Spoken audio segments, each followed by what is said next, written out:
ये कहानी एक सर्जन की है जो मरे हुए लोगों को जिंदा करना चाहता है। उसकी जिंदगी का एक ही मकसद है और जल्दी वो इसमें कामयाब हो जाता है। वो एक ऐसे मॉन्स्टर को बनाता है जिसके ऊपर ना गोली का असर होता है ना ही किसी प्रहार का। सर्जन को समझ में आ जाता है कि उसने बहुत बड़ी गलती की है, इसीलिए अब वो अपनी गलती को सुधारना चाहता है। Bollywood silver screen presenting Frankenstein. Year 1857। Royal Danish navy ship जो कि आर्कटिक की बर्फ में फंस चुका है। शिप का कैप्टन अपने लोगों से कहता है कि हमें जल्द से जल्द शिप को बर्फ से निकालना होगा, हमें नॉर्थ पोल तक पहुंचना है। उसके सभी लोग बर्फ से शिप को निकालने की लगातार कोशिश करते हैं, लेकिन वो शिप को हिला भी नहीं पाते। देखते ही देखते रात हो जाती है और तभी इन्हें एक धमाके की आवाज सुनाई देती है। कैप्टन अपने लोगों के साथ उस जगह पर जाता है जहां पर धमाका हुआ था। वहां पर एक डॉग स्लेड होता है, साथ ही कुछ डॉग्स भी जो पूरी तरह से सही सलामत है। कैप्टन देखता है कि बर्फ पर खून के धब्बे हैं। कुछ ही दूरी पर एक आदमी होता है जो कि जख्मी है। कैप्टन अपने लोगों के साथ उसके पास जाता है। वो आदमी अपना नाम विक्टर फ्रैंकेनस्टाइन बताता है, पर इससे पहले कि वो कुछ और बोल पाता, सामने से एक बहुत ही खतरनाक इंसान जैसा दिखने वाला क्रिएचर आता है। विक्टर फ्रैंकेनस्टाइन को मारना चाहता है, पर कैप्टन अपने लोगों के साथ उसे अपने शिप पर ले जाता है। वो इंसान जैसा दिखने वाला क्रिएचर बहुत ही गुस्से में होता है। वो कैप्टन से कहता है कि मुझे विक्टर फ्रैंकेनस्टाइन को सौंप दो, पर कैप्टन उसकी बात नहीं मानता। इसीलिए वो कैप्टन के कुछ लोगों को मार देता है और शिप पर हमला भी करता है। कैप्टन के लोग उस पर गोलियां चलाते हैं, पर उस पर गोलियों का कोई असर नहीं होता और अब वो शिप से नीचे गिर जाता है। कैप्टन और उसके साथी सीढ़ी को ऊपर खींच लेते हैं, जो देखकर क्रिएचर को बहुत गुस्सा आता है और गुस्से में उस शिप को पलटने की कोशिश करता है। ये इतना ताकतवर होता है कि अकेले ही इतने बड़े शिप को आराम से हिला रहा होता है, जिस वजह से आसपास की बर्फ टूटना शुरू हो जाती है। कैप्टन ऊपर से उस पर गोलियां चलाता है, जिस वजह से उसके आसपास की बर्फ टूट जाती है और वो क्रिएचर पानी के अंदर गिर जाता है। उसके बाद कैप्टन विक्टर के पास जाता है, जिसका एक पैर नकली है। विक्टर पूछता है कि उस क्रिएचर ने कितने लोगों को मारा। कैप्टन बताता है कि 6 लोगों को। विक्टर कहता है कि वो दोबारा हमला जरूर करेगा और तब तक हमला करता रहेगा जब तक वो मुझे मार नहीं देता। ये सुनकर कैप्टन हैरान हो जाते हैं और विक्टर से पूछते हैं कि तुम्हारा उस क्रिएचर से क्या रिश्ता है, वो तुम्हें क्यों मारना चाहता है। विक्टर इसके बाद कैप्टन को अपनी कहानी सुनाता है और पूरी की पूरी कहानी यहाँ से फ्लैशबैक में जाती है, जहाँ पर विक्टर के पिता को दिखाया जाता है, जो कि एक बहुत बड़े सर्जन है। उन्होंने एक बहुत ही अमीर लड़की से शादी की, जिसके बाद विक्टर पैदा हुआ। विक्टर के पिता बहुत गुस्से वाले थे, इसीलिए विक्टर और उसकी मॉम हमेशा उनसे डरा करती। विक्टर के पिता अक्सर शहर से बाहर ही रहा करते और हमेशा वो यही चाहते हैं कि विक्टर दुनिया का सबसे बड़ा सर्जन बने, इसीलिए वो विक्टर को एनाटॉमी सिखाते हैं।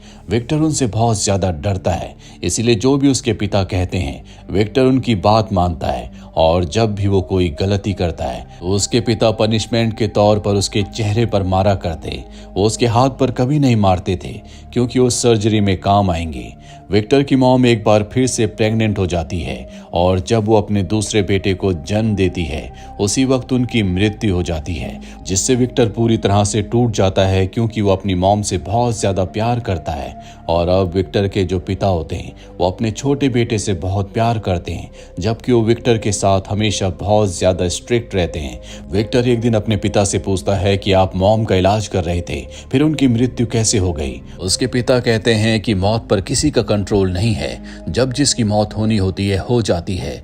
ये सुनकर विक्टर कहता है कि अब मैं दुनिया का सबसे बड़ा सर्जन बनूंगा और मौत को भी मात दे दूंगा।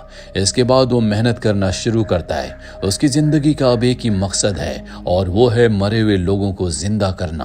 धीरे धीरे वक्त बीतता है और विक्टर के परिवार को बहुत बड़ा नुकसान होता है, जिस वजह से अब इनके पास इनके घर के अलावा और कुछ नहीं बचता।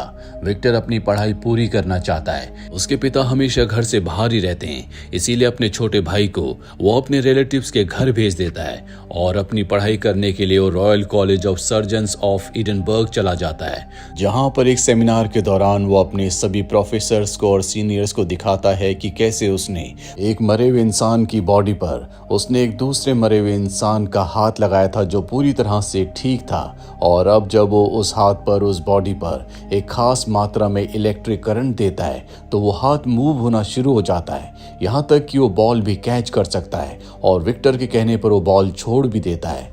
ये एक बहुत बड़ी क्रांति है। विक्टर सबको बताता है कि जन्म हम भगवान की मर्जी से लेते हैं, पर मौत पर हम विजय पा सकते हैं। इंसान को हम अमर बना सकते हैं। विक्टर के इस एक्सपेरिमेंट से उसके प्रोफेसर्स बहुत नाराज हो जाते हैं क्योंकि ये प्रकृति के खिलाफ है। इसीलिए विक्टर को कॉलेज से निकाल दिया जाता है। विक्टर बहुत परेशान होता है क्योंकि उसकी खोज को किसी ने अप्रिशिएट नहीं किया। अब उसके पास एक आदमी आता है जो विक्टर को बताता है कि मैं एलिजाबेथ का अंकल हूँ। एलिजाबेथ की शादी जल्दी तुम्हारे छोटे भाई से होने वाली है। 3 दिनों के बाद उनकी एंगेजमेंट है। इसके बाद विक्टर उसके घर जाता है जहाँ पर एलिजाबेथ के अंकल उसे बताते हैं कि पहले मैं खुद भी आर्मी में एक सर्जन था, पर अब मैं आर्म्स का एक बहुत बड़ा डीलर हूँ। मैंने कॉलेज में तुम्हारे प्रोफेसर्स के साथ तुम्हारे डेमो को देखा था। मैं तुमसे बहुत ज़्यादा इम्प्रेस हूँ और तुम्हारा पूरा एक्सपेरिमेंट बहुत ही इनिशियल स्टेज पर है। तुम कुछ ही देर के लिए किसी भी इंसान के पार्ट को जिंदा कर सकते हो। तुम्हें अपने काम पर और भी रिसर्च करने की ज़रूरत है। मैं तुम्हारे काम को फंडिंग करने के लिए तैयार हूँ। इससे विक्टर को बहुत खुशी होती है। यहाँ पर वो एलिजाबेथ से भी मिलता है जिसे इंसेक्ट्स में बहुत ज्यादा रुचि होती है। वो बहुत इंटेलिजेंट भी है। विक्टर उससे मिलकर उससे बहुत ज्यादा इम्प्रेस हो जाता है। इसीलिए जब भी उसे मौका मिलता है वो एलिजाबेथ से बातें करता है। वो उसे इम्प्रेस करना चाहता है, इसीलिए वो उसका पीछा भी करता है। पर एलिजाबेथ उसे पसंद नहीं करती क्योंकि विक्टर एक एरोगेंट इंसान है। एलिजाबेथ के अंकल भी ये समझ जाते हैं कि विक्टर एलिजाबेथ को चेस करता है। इसीलिए वो विक्टर पर बहुत गुस्सा हो जाते हैं और कहते हैं कि तुम अपने काम पर ध्यान नहीं देते। तुम्हारे पास अब 7 दिन है। 7 दिन में अगर तुमने अपने प्रोजेक्ट को पूरा नहीं किया तो हम इस प्रोजेक्ट को हमेशा के लिए बंद कर देंगे। और अब विक्टर एक बार फिर से अपने काम में लग जाता है। उससे एलिजाबेथ मिलने भी आती है। हालांकि वो उसे बहुत ज्यादा पसंद नहीं करती, पर उसे पता है कि विक्टर बहुत ही इंटेलिजेंट है। साथ ही उसे उसके प्रोजेक्ट पर रुचि भी होती है। वो उसे एक बटरफ्लाई देती है और उसे ये भी बताती है कि नेचर में जो कुछ होता है वो सिमेट्रिक वे में होता है। वहीं विक्टर अब बाथटब में बैठकर सोच रहा होता है वो मरे हुए इंसान की बॉडी में किस तरह से पिंस लगाए कि उसमें करंट बहना शुरू हो जाए। तभी उसे एलिजाबेथ की बात याद आती है कि नेचर में जो कुछ होता है वो सिमेट्रिकल होता है और जब वो उसी तरह से पिंस लगाता है तो उसे कुछ हद तक कामयाबी मिल जाती है। साथ ही एलिजाबेथ के अंकल ने उसके लिए बहुत सारी डेड बॉडीज का इंतजाम किया था। वो हर बॉडी के एक अच्छे पार्ट को लेकर एक पूरी नई बॉडी बनाता है जिसे वो जिंदा करना चाहता है, पर इसके लिए उसे बहुत ज्यादा इलेक्ट्रिक करंट की जरूरत है। बॉडी के अंदर सिल्वर कंडक्टर्स फिट कर देता है। यहाँ पर एलिजाबेथ के अंकल भी आ जाते हैं। आसमान में बिजली चमक रही है और इसी बिजली से वो अपने सब्जेक्ट को जिंदा करना चाहता है, यानी कि सिल्वर कंडक्टर के अंदर इलेक्ट्रिक करंट को पैदा करके वो बॉडी के अंदर डालना चाहता है, जिससे बॉडी के हार्ट और ब्रेन को करंट मिलेगा, एनर्जी मिलेगी और बॉडी जिंदा हो जाएगी। यहाँ पर एलिजाबेथ के अंकल कहते हैं कि मैं बहुत बीमार हूँ, जल्दी मेरी मृत्यु होने वाली है। मैं चाहता हूँ कि इस बॉडी के अंदर तुम मेरे ब्रेन को डाल दो। बाहर बिजली चमक रही है। एलिजाबेथ के अंकल को पता है कि एक्सपेरिमेंट पूरा होने वाला है, पर विक्टर उनकी बात नहीं मानता। जिसके बाद वो सिल्वर कंडक्टर को अपने पास रख लेते हैं और कहते हैं कि ये मैं तुम्हें तभी दूंगा जब तुम मेरे ब्रेन को बॉडी के अंदर डालोगे। साथ ही वो विक्टर से ये भी कहते हैं कि एक्सपेरिमेंट पूरा होने के बाद मैं एलिजाबेथ से तुम्हारी शादी करवा दूंगा। पर विक्टर को पता है कि ये पॉसिबल नहीं है, इसीलिए वो उनकी बात नहीं मानता और उनसे सिल्वर कंडक्टर छीनने की कोशिश करता है और इसी छीना झपटी में वो ऊपर से नीचे गिर जाते हैं, जिससे उनकी मृत्यु हो जाती है। उनके साथ साथ एक सिल्वर कंडक्टर थोड़ा बेंड भी हो गया होता है, पर अब विक्टर को इसकी कोई परवाह नहीं है। जल्दी से वो सिल्वर कंडक्टर को फिट करते हैं और बॉडी को इलेक्ट्रिसिटी यानी कि एनर्जी प्रोवाइड करते हैं। पर यहाँ पर विक्टर का एक्सपेरिमेंट फेल हो जाता है। बॉडी दोबारा जिंदा नहीं होती। इससे विक्टर बहुत ज्यादा डिसअपॉइंट होता है और अपने कमरे में सोने के लिए चला जाता है। रात को जब वो सो रहा होता है उसे कुछ आहट सुनाई देती है और तभी वही बॉडी जिसके अंदर उसने इलेक्ट्रिसिटी प्रोवाइड की थी वो जिंदा हो चुकी है, जो कि उसके सामने है, जो देखकर विक्टर बहुत खुश होता है। ये बॉडी इस वक्त बहुत कमजोर होती है, बहुत धीरे धीरे चलती है। साथ ही ये बॉडी सिर्फ एक ही शब्द बोलती है और वो है विक्टर। कुछ दिन बीत जाते हैं और धीरे धीरे इस बॉडी के अंदर ताकत बढ़ रही होती है। इसके घाव अपने आप ही भर जाते हैं और अब भी इसका दिमाग बच्चे की तरह होता है। हर एक चीज इसके लिए नई है, हर चीज को एक्सप्लोर कर रहा होता है। विक्टर इससे परेशान हो चुका है क्योंकि अब भी ये विक्टर के अलावा कुछ नहीं बोलता। विक्टर बहुत फ्रस्ट्रेटेड है, साथ ही वो बहुत ज्यादा गुस्से वाला भी है, इसीलिए वो इस क्रिएचर को मारता भी है। हमेशा वो उसे बेसमेंट के अंदर ही बंद रखता है। अब एक दिन एलिजाबेथ और विक्टर का भाई विलियम विक्टर से मिलने के लिए आते हैं। विक्टर उन्हें देखकर बहुत खुश होता है। वो अपने भाई को अपने एक्सपेरिमेंट के पेपर्स दिखाने के लिए अपने साथ ले जाता है और तभी एलिजाबेथ को नीचे बेसमेंट से विक्टर विक्टर की आवाज आती है और जब वो नीचे बेसमेंट में जाती है तो वहां पर वही क्रिएचर होता है, जिसे देखकर एलिजाबेथ बहुत ज्यादा इंप्रेस हो जाती है। वो क्रिएचर भी एलिजाबेथ को देखकर बहुत खुश होता है। एलिजाबेथ देखती है कि उस क्रिएचर की बॉडी में घाव के निशान है। वो समझ जाती है कि विक्टर उसे मारता भी है। वो विक्टर के पास जाती है और कहती है कि तुम्हें इस तरह से उस पर अत्याचार नहीं करना चाहिए। विक्टर कहता है कि वो कोई असली इंसान नहीं है, बस मेरा एक एक्सपेरिमेंट है। उसका दिमाग बच्चों की तरह है। ये एक फेल्ड एक्सपेरिमेंट है जो मेरी उम्मीद से बिल्कुल उल्टा है। पर एलिजाबेथ उसकी बात नहीं मानती। वो रात को एक बार फिर से बेसमेंट में जाकर क्रिएचर के साथ बहुत टाइम स्पेंड करती है। क्रिएचर से बहुत अच्छे से बात करती है और अब वो विक्टर के अलावा एलिजाबेथ भी बोलता है। और जब विक्टर को पता चलता है कि एलिजाबेथ उसकी परमिशन के बिना क्रिएचर के साथ टाइम स्पेंड कर रही थी तो वो एलिजाबेथ से कहता है कि आज के बाद उसके पास मत जाना और खुद वो उसी क्रिएचर के पास जाता है जिसे वो लोहे की रॉड से मारना शुरू करता है। पर आज पहली बार वो उससे रॉड छीन लेता है और चंद ही पलों में मोड़ देता है। इसका मतलब ये है कि उसके अंदर भी एहसास है, उसे भी दर्द होता है। इसके बाद विक्टर अपने भाई विलियम के पास जाता है और उसे सब कुछ बताता है कि किस तरह से एलिजाबेथ के अंकल ऊपर से नीचे गिर गए जिससे उनकी मृत्यु हो गई। अगर ये बात उसे पता चल गई तो बहुत बड़ा हंगामा हो जाएगा, इसीलिए तुम एलिजाबेथ को लेकर यहाँ से निकल जाओ। विलियम अपने भाई विक्टर की बात मान जाता है और एलिजाबेथ को लेकर यहाँ से निकल जाता है। विक्टर अब एक बार फिर से बेसमेंट में जाता है और क्रिएचर से कहता है कि तुम्हें मेरे नाम के अलावा कुछ और भी बोलना पड़ेगा। पर वो सिर्फ एक ही और शब्द बोलता है जो कि एलिजाबेथ होता है। इससे विक्टर को बहुत गुस्सा आता है। वो पूरे टावर में आग लगा देता है और खुद बाहर आ जाता है। पर जल्दी उसे एहसास होता है कि उसे क्रिएचर को बचा लेना चाहिए। वहीं एलिजाबेथ को भी एहसास है कि विक्टर क्रिएचर के साथ कुछ गलत करने वाला है, इसीलिए वो अपनी घोड़ा गाड़ी को घुमा लेती है। वहीं विक्टर को दिखाया जाता है जो टावर के अंदर जाने की कोशिश कर रहा था, पर तभी एक ब्लास्ट होता है जिससे उसका एक पैर पूरी तरह से टूट जाता है। कहानी वापस प्रेजेंट में आती है जहां पर कैप्टन विक्टर के सामने है जिसे विक्टर पूरी कहानी सुना रहा है और तभी केबिन के बाहर कुछ आवाज आती है। कैप्टन जब केबिन को खोलता है वहां पर वही क्रिएचर होता है जो अब भी जिंदा है, जिसे विक्टर ने बनाया है, जो बर्फ के अंदर गिर गया था। दरअसल कैप्टन के सभी लोगों को वो हराकर यहाँ तक पहुंच चुका है और अब वो कैप्टन के ऊपर भी हमला कर देता है। कैप्टन क्रिएचर से कहता है कि विक्टर ने मुझे बताया था कि तुम मंद बुद्धि और एक शैतान हो, जो कि सही था, तुम सच में वैसे ही हो। क्रिएचर कहता है कि तुमने सिर्फ विक्टर की कहानी सुनी है और अब मेरी भी कहानी सुनो। और यहाँ से कहानी एक बार फिर से फ्लैशबैक में जाती है जहां पर हमें उसी टावर को दिखाया जाता है जिस पर विक्टर ने आग लगा दी है। क्रिएचर नीचे बेसमेंट में जंजीर से बंधा हुआ है, उसके चारों तरफ आग है। वो अपने आप को बचाने के लिए पूरी ताकत से अपनी जंजीर को तोड़कर पानी वाले रास्ते से वहां से निकल जाता है। हालांकि वो पानी में डूब जाता है, पर पानी में डूबने के बाद भी उसकी मृत्यु नहीं होती। अगले दिन वो एक जंगल में जाता है जहां पर बहुत सारे कंकाल होते हैं। वहां पर उसे कुछ कपड़े मिलते हैं जिन कपड़ों को वो पहन लेता है। उसे भूख लगी होती है, इसीलिए वो कुछ बेरीज खाता है। जंगल में उसे एक हिरन मिलता है जिसे वो बेरीज खिलाता है, पर तभी वहां पर कुछ शिकारी आते हैं जो हिरन को गोली मार देते हैं और अब वो क्रिएचर के ऊपर भी गोलियां चलाते हैं। इससे क्रिएचर जख्मी हो जाता है। वो अपनी जान बचाने के लिए यहाँ से भागता है। पास ही उसे एक मिल गियर दिखता है जिसके अंदर वो छुप जाता है। अगली सुबह वो देखता है कि वही हंटर परिवार, वही शिकारी जिन्होंने उस पर गोली चलाई थी, वो यहीं पर आ रहे हैं। दरअसल ये उन्हीं का घर होता है, पर अब क्रिएचर यहाँ पर छुपा हुआ है, इसीलिए वो लोग उसे देख नहीं पाते। इस घर में और लोग भी होते हैं। एक बूढ़ा आदमी जो देख नहीं सकता, वो एक छोटी बच्ची को अल्फाबेट सिखाता है। क्रिएचर भी मिल गियर्स के अंदर से उस बूढ़े आदमी की सभी बातों को सुनता रहता है और वो भी अब सीखना शुरू कर देता है। साथ ही अब उसे परिवार अच्छा लगने लगता है। वो इस परिवार की मदद करना चाहता है,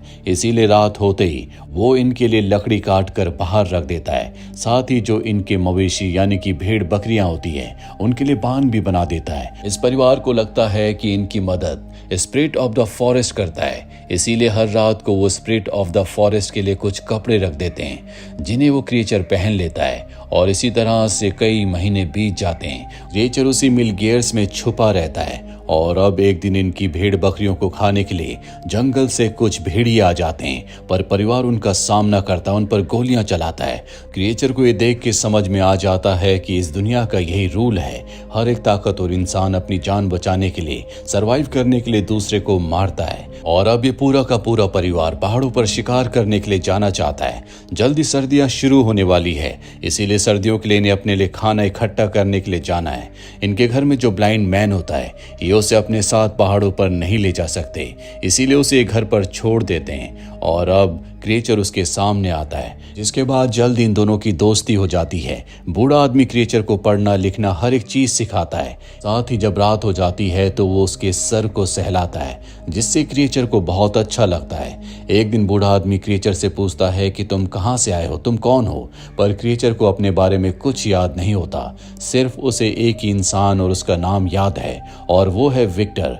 बूढ़ा आदमी कहता है कि तुम्हें अपने बारे में जानना चाहिए, जिसके बाद वो एक बार फिर से उसी जले हुए टावर पर जाता है, जहां पर उसे कुछ किताबें मिलती हैं जो कि विक्टर के एक्सपेरिमेंट की किताबें हैं। जिन किताबों को पढ़कर क्रिएचर को पता चल जाता है कि विक्टर ने उसे कई लोगों के बॉडी पार्ट से बनाया है। साथ ही एक लेटर में उसे विक्टर का पता भी मिल जाता है। इसके बाद वो वापस आता है। वो देखता है कि उस घर में जहां पर वो कई महीनों से रह रहा है, भेड़ियों ने हमला कर दिया है। वो भी भेड़ियों के ऊपर हमला करके उन्हें मार देता है, पर अब तक भेड़िए उस बूढ़े आदमी को मार चुके होते हैं। पर इससे पहले कि वो यहाँ से निकलता, यहाँ पर उस बूढ़े आदमी का परिवार आ जाता है। उन्हें लगता है कि इस क्रिएचर ने ही बूढ़े आदमी को मारा है, इसीलिए वो उस पर गोलियां चलाते हैं। क्रिएचर को गुस्सा आ जाता है, वो उनमें से एक को मारकर यहाँ से भागने की कोशिश करता है, पर अब लगातार उस पर गोलियां चलाई जाती है, जिससे क्रिएचर की मृत्यु हो जाती है। परिवार वहां से निकल जाता है, पर जल्द ही क्रिएचर के घाव अपने आप ही भर जाते हैं। वो एक बार फिर से जिंदा हो जाता है। इसके बाद वो विक्टर को ढूंढने के लिए उस एड्रेस पर जाता है जो असल में विक्टर का नहीं बल्कि विलियम का एड्रेस है। आज उसकी शादी होती है। यहाँ पर विक्टर भी होता है, जिसका एक पैर अब नकली है। पिछली बार जो टावर में धमाका हुआ था उसमें उसका एक पैर पूरी तरह से खराब हो गया था। विक्टर इसके बाद एलिजाबेथ के पास जाता है, उसे कॉन्ग्रेचुलेट करना चाहता है, पर एलिजाबेथ उसे एक थप्पड़ मारती है और कहती है कि जो भी तुमने क्रिएचर के साथ किया वो बहुत गलत था। विक्टर गुस्से में अपने कमरे में आ जाता है। वहां पर क्रिएचर पहले से उसका इंतजार कर रहा था। विक्टर उसकी बॉडी लैंग्वेज देख के समझ जाता है कि अब वो पहले जैसा नहीं रहा।